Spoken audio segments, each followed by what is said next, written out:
here on Kiwi. Time for On the Box on the radio with Chris Philpott from stuff.co.nz with the On the Box blog there. Morning to you, Chris. Morning, how are you? Very well, thanks. And very shortly, of course, we're going to be talking about Megaupload and how that's going to affect Kiwis' TV viewing. That is not the TV that's broadcast. But first up, some news. Soho have given out some launch dates for some of their key series. Well, they've given out a specific date for Game of Thrones. Now, the second series of Game of Thrones is probably the most anticipated show of the year.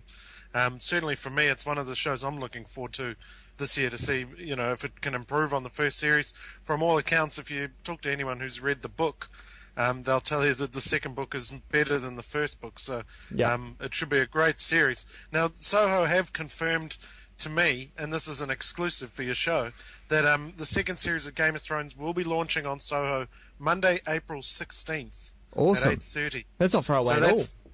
It's 2 weeks behind the US. It debuts New Zealand time on the 2nd of April. It's the 1st of April in America, 2nd of April here. So we'll be getting it 2 weeks behind the US. And then they also confirmed that the 5th season of Mad Men and the 2nd season of The Killing, which is airing on Soho at the moment, the first series is finishing up this week, I think, they will both be on in mid-April as well. So they're only 2 or 3 weeks behind the US as well, which is exciting. I think when Soho started, the big question was how on the ball will they be with these new shows? Will they be, right behind the US, getting them really, really quickly? And this seems like the answer is yes. So it sounds like very exciting. Their content deals are pretty tight with HBO and AMC. Yeah, well, it does sound that way, especially with HBO. I mean, they do promote that they've got a partnership with HBO, New Zealand's first partnership with HBO. And so I would have expected, I was pretty confident Game of Thrones would be here, quick, smart, behind the US. But I'm surprised with Mad Men and The Killing coming so close behind as well. I thought maybe there would be a longer delay there. So it's exciting news. I'm pretty happy with how it's going, and certainly with my recent decisions in regards to downloading, it's made things a lot easier for me. Yeah, so if you're a Soho subscriber, you're now obviously less likely to download these shows, because why would you? Because you're actually now paying for these shows. You're less likely to download them because they are coming so quickly. Now, you've made a resolution this year. You're not going to be downloading any TV. I have kind of made a decision that way, yeah. I don't know, I just felt compelled at the start of the year, more as a challenge, really, not on any kind of moral grounds.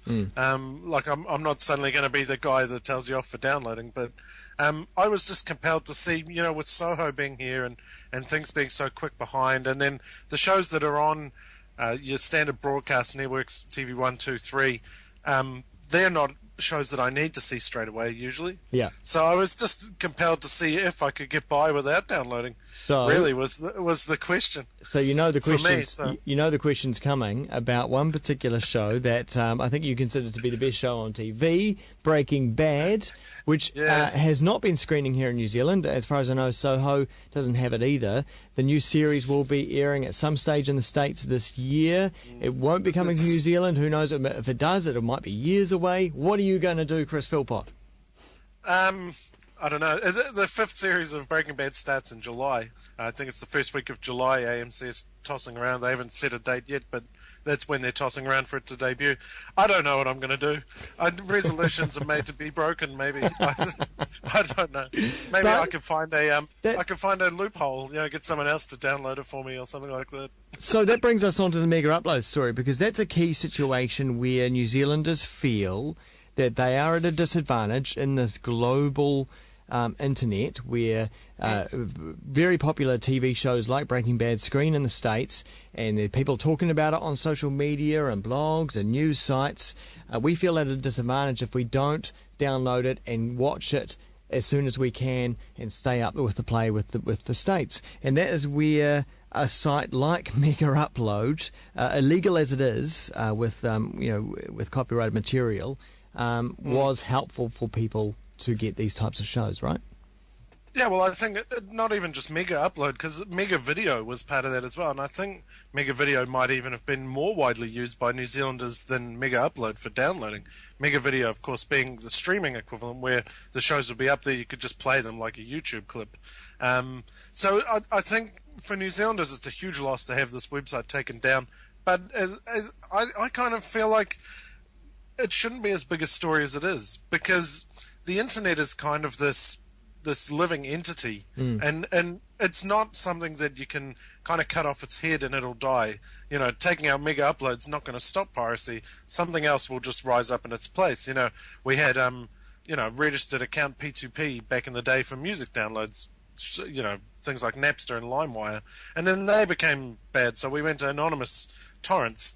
And then they became bad, so we went to online file lockers. And I think it's just a case of the next big thing will rise up before long, and the internet will course correct, and you're not going to stop internet piracy. So I think doing it that way, taking out Mega Upload in the way that they did is kind of pointless in a sense. So I agree with you that you're never going to fully stop internet piracy, but don't you think that the average consumer could stop feeling like a criminal if the broadcasters and the content producers just gave people what they wanted and allowed people to pay for what they wanted in a timely fashion?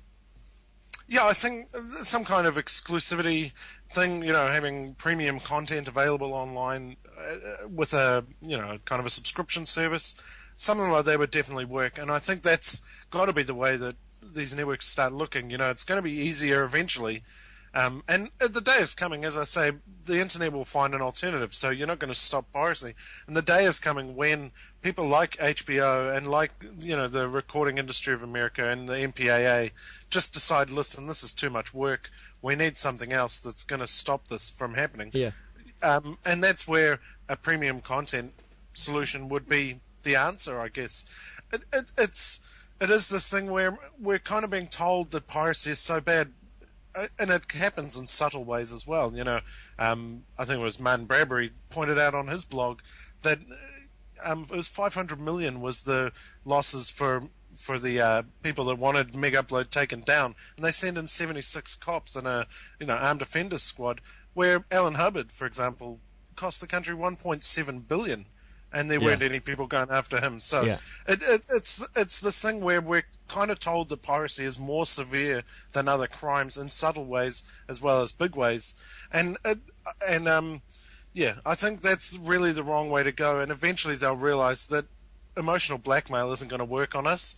Cutting off these big sites isn't going to work. And that premium content solution that people like you and I have talked about for a long time will be the way that it eventually goes. And the worst thing, and hopefully at that point we'll be seen as psychics or something like that. I don't know. Yeah.